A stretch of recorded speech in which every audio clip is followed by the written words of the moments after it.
안녕하세요. 이야기 스테이션입니다. 오늘의 이야기는 서대주전입니다. 사실 서동지전 할 때부터 서대주전도 해야겠다고 마음먹고 있었는데요. 연달아서 하기에는 너무 헷갈려서 가운데에 두껍전 살짝 끼워주고 이번에서야 서대주전을 하게 됐어요. 서동지전과 서대주전은 둘 다 쥐랑 다람쥐가 주인공인데다 제목까지 비슷해서 같은 작품인 줄 아시는 분들이 많더라고요. 하지만 내용이나 구성면에서 아주 다른 작품들이라고 합니다. 그럼 오늘의 이야기 서대주전 시작해 볼게요. 중국 농서지역 소토산 절벽 밑에 있는 중서암이라는 바위 안에 많은 쥐들이 살고 있었습니다. 그중 큰 쥐의 성은 서씨, 이름은 생, 그리고 호는 대주였죠. 바로 서생 아니면 서대주라고 부를 수 있겠네요. 하루는 서대주가 쥐들을 모아놓고 흉년으로 인해 창고가 텅 비어 굶어 죽게 생겼으니 좋은 방법이 없겠냐고 물어봅니다. 그랬더니 사촌동생 서균이 나서서 말하죠. 남악산 장성 석굴안에 타남주 우두머리 평정이 수백 명을 거느리고 알밤 50석 정도를 주워놨다고 합니다. 우리 중에 힘센 자들을 40-50명 정도 모아서 밤에 몰래 훔쳐오면 되지 않겠습니까? 이러니 서대주는 너무 기뻐하면서 서균을 군대 선봉장에 임명하여 남악산으로 보냅니다. 참, 타남주는 다람쥐를 말하더라고요. 한편 타남주는 이런 흉년에 무리들과 함께 겨울 양식을 미리 준비해 놓으니 기쁜 마음에 잔치를 베풉니다. 타남주 무리가 먹고 마시며 취해서 골아 떨어진 사이 서균은 어린 쥐를 시켜 석굴안을 몰래 염탐하게 하는데 과연 화려한 옷과 귀한 물건들이 많고 바위 위에 알밤이 가득 쌓여 있었죠. 이제 서균의 무리들은 바로 침범하여 이 모든 걸 훔쳐 서대주에게 갖다 바칩니다. 그러니 서대주는 또 크게 기뻐하며 잔치를 열어 서균의 공을 칭찬하고 훔쳐온 알밤과 비단 등을 무리에게 나눠줘요. 마침 그때 타남주 평정이 술에서 깨어보니 잠든 사이 도둑이 들어 모두들 갑옷을 뺏겨 발가벗고 있는 걸 보게 됩니다. 그런데다 화려한 보물에 알밤까지 싹 다 훔쳐간 걸 알게 되죠. 이제 보물은 그렇다 쳐도 겨울 양식이 없어졌으니 너무 슬퍼하는 타남주. 그러다 문득 요즘 소토산 절벽 밑에 새로 모여든 강도 서대주가 닥치는 대로 도적질을 한다고 들었다.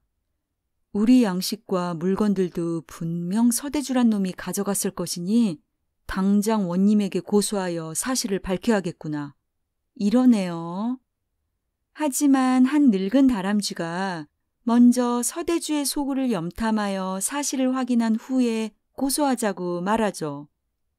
그래서 타남주는 젊은 다람쥐를 쥐인 것처럼 변장시켜서 서대주 소굴로 보냅니다. 드디어 도착한 젊은 다람쥐. 그런데 문지기 쥐가 다람쥐를 전혀 의심하지 않고 자기 동료인 걸로 착각을 하더라고요. 그리고는 어제 도적질한 사실을 줄줄줄 떠들어버리네요. 이제 의심할 여지도 없이 서대주 무리가 훔쳐갔다는 사실을 확인한 타남주 평정은 고소장을 제출합니다.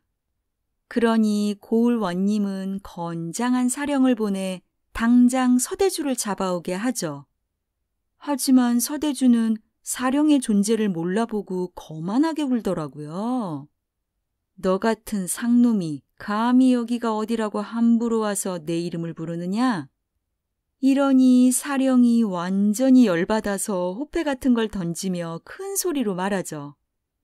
이런 소소한 쥐새끼가 어디 관청의 명령을 모르고 사령을 무시하느냐. 이렇게 간악한 놈은 제대로 잡아가야겠다. 이러면서 온몸을 꽁꽁 묶어버려요. 이제 서대주는 벌벌 떨면서 아이고 관청의 명령인 줄 알았다면 어찌 거역하겠습니까? 다만 제가 나이가 많아 바로 나와 영접하지 못했습니다. 제 병을 살피시어 제발 죄를 용서해 주십시오. 하고는 집 안으로 들어가자고 합니다. 처음엔 딱 잘라 거절하던 사령도 서대주가 계속 권하니까 결국 못 이기는 척 따라 들어가는데요. 와, 서대주 집이 너무 좋은 거죠. 정원은 넓고 첩첩이 문이 있는 데다 아름다운 집들이 쭉 늘어서 있는데 그중 한 집이 아주 화려하고 사치스럽더라고요. 기둥마다 시 구절이 쓰여 있고 여기저기 꽃이 가득한 데다 나비까지 날아드니 뭐 딴 세상 같은 거예요. 드디어 방으로 들어간 사령은 서대주가 주는 음식과 술을 받아 먹더니 정신이 혼미해져서 이제 세상 사는 재미까지 깨닫습니다. 그런데다 서대주는 사령에게 야광주 한 쌍을 선물이라고 주더라고요. 그러고는 자긴 걷기 힘드니까 나귀를 타고 관청 앞까지 갔다가 거기서부터 잡혀가면 안 되겠냐고 부탁을 하죠. 그러니 사령은 뇌물까지 받았겠다 할 수 없이 허락을 하네요. 야, 근데 서대주가 차려입고 나온 꼴이 정말 가관입니다. 관가에 잡혀가는 사람이 맞나 싶을 정도로 부잣집 귀공자처럼 사치스럽게 쫙 차려입은 거예요. 같이 가는 마부랑 심부름꾼들도 마찬가지고요. 그 상태로 관가에 가던 서대주는 문 앞에 도착해서야 꽁꽁 묶인 채 안으로 들어가죠. 이제 고을 원님은 서대주를 즉시 잡아들이려고 하는데 옆에 있던 형리가 날이 저물었다고 내일 신문을 하자고 하더라고요. 그래서 우선 옥에 갇히게 된 서대주. 큰 칼을 쓰고 손발에는 쇠사슬이 묶인 상태로 끌려가니 이를 본 쥐들은 슬퍼서 울고불고 난리가 나네요. 그런데 여기에서 아주 기가 막힌 일이 발생합니다. 서대주가 옥에 갇히자마자 옥졸이 와서는 세상에 돈을 내라고 졸라댑니다. 뇌물 바치라는 거죠. 그러니 서대주가 갖고 온 좋은 물건들을 다 바치는데 옥졸은 그걸 받자마자 칼을 풀어주며 편히 쉬라고 하는 데다 다른 쥐들이 들어와서 서대주를 보살펴주게 허락하더라고요.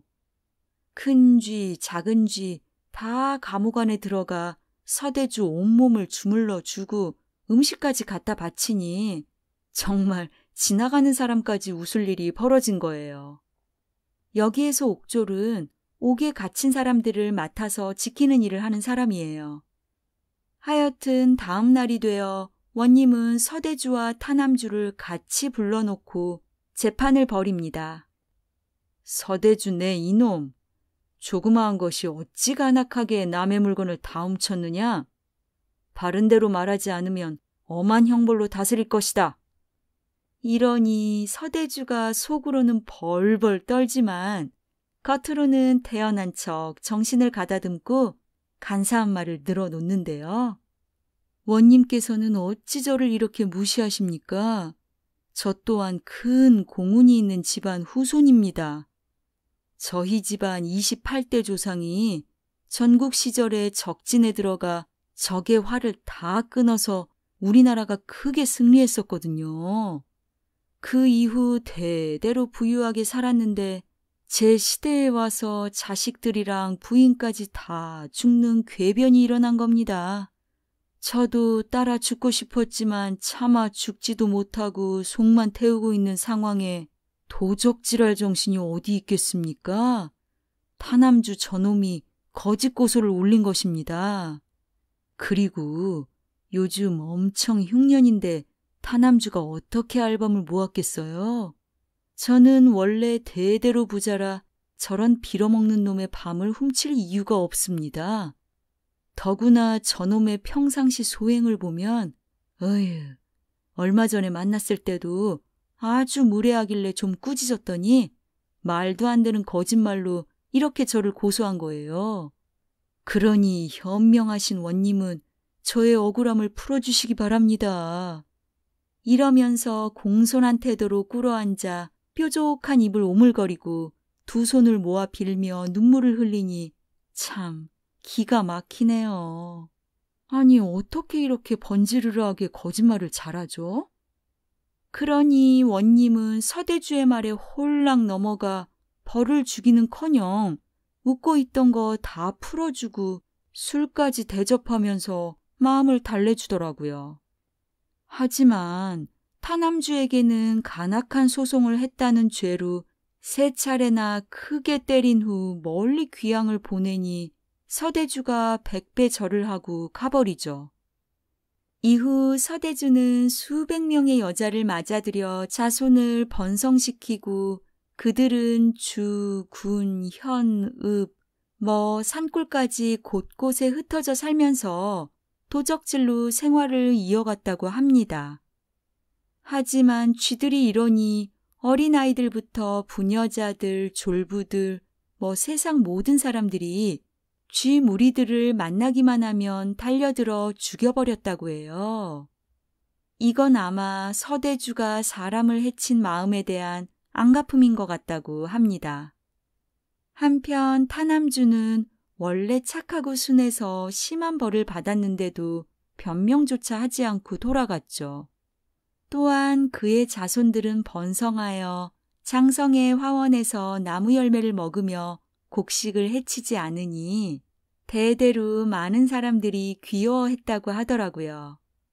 이건 또 타남주의 은덕에 대한 보답이 아닐까 합니다. 그러니 덕을 쌓는 자는 잘 살고 덕을 버리는 자는 망한다는 말이 거짓말이 아니었네요. 이렇듯 서대주와 타남주의 소송사건에서 고을 수령의 소송 처리는 분명히 잘못된 것이었죠. 그만큼 소송을 처리한다는 건 공정해야 하고 어려운 것이니 벼슬을 하는 자는 잘 살펴야 한다는 말로 작품은 끝이 납니다.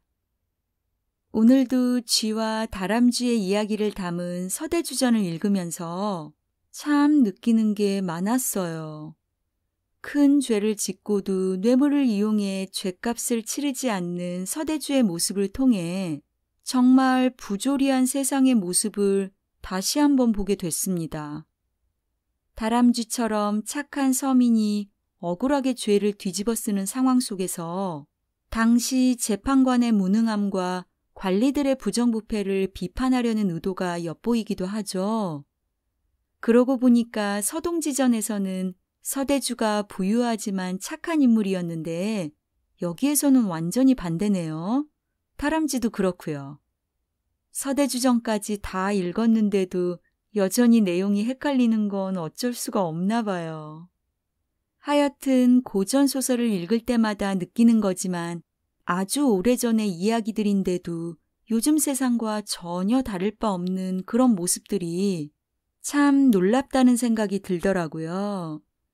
물론 더 좋아진 것들이 많겠지만 그래도 하루빨리 착하고 정직한 사람들이 대접받는 세상을 당연하게 여기는 그런 날이 오길 바랍니다. 그럼 여러분 오늘의 이야기는 여기에서 마치고요. 다음에 또 찾아뵐게요. 감사합니다.